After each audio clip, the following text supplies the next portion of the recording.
very good afternoon to the students and teachers of Sanjeevani Vidyapeeth Usri. I am Dr. Sejal. And I am Dr. Nidin.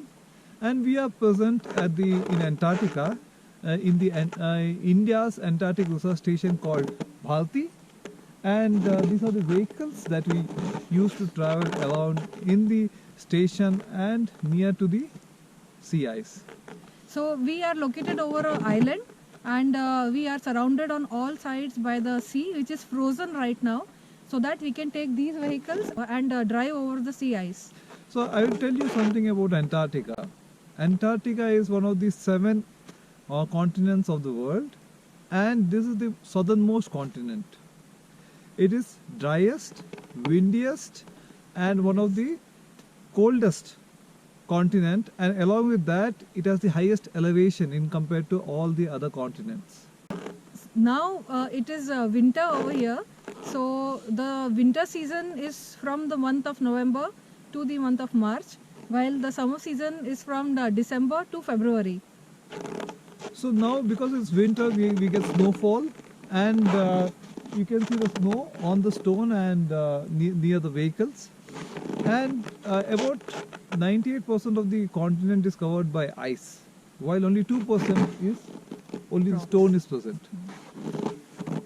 So basically, how we live here? So that's one of the main questions. So basically, we get our food from the ship that comes from the sea during the summer months, and they store the food inside the station and outside in the containers, and thus we get we use that supply.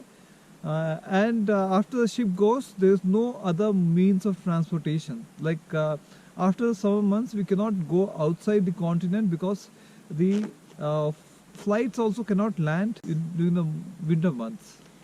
So basically, the temperature is minus 13 degrees Celsius now, and the average temperature in Antarctica itself goes to around minus 20 to minus 30 degrees Celsius.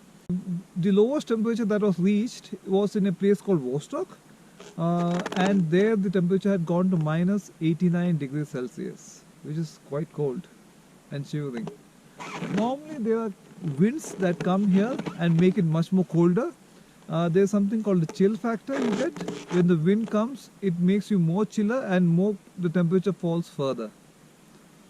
But inside the station, we stay inside this station, the temperature is maintained to plus 23 to plus 26 degrees, and we have comfortable rooms to stay.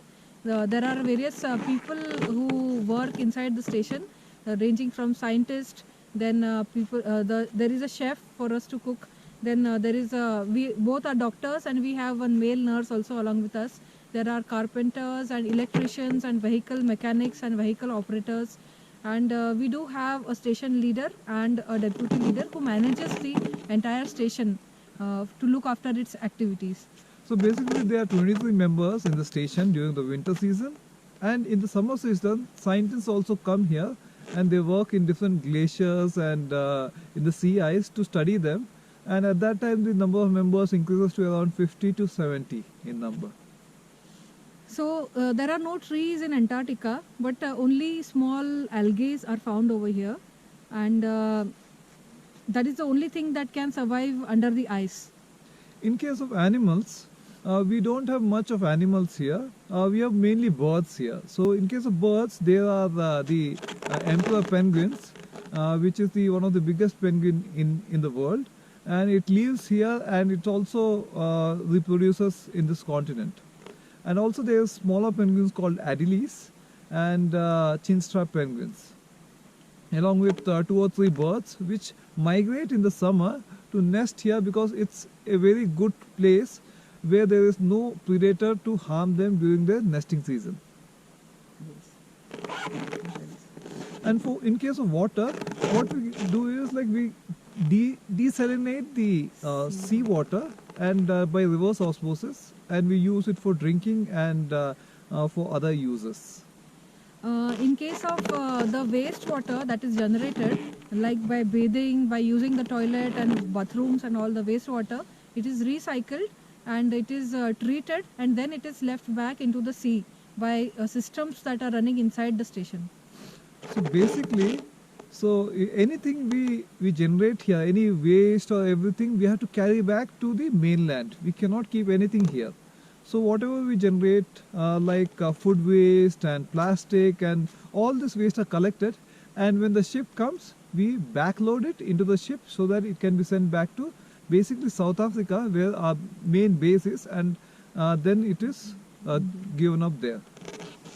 So inside the station, to heat the station, there are 3 generators which run 24/7, and heat is generated to keep the station warm.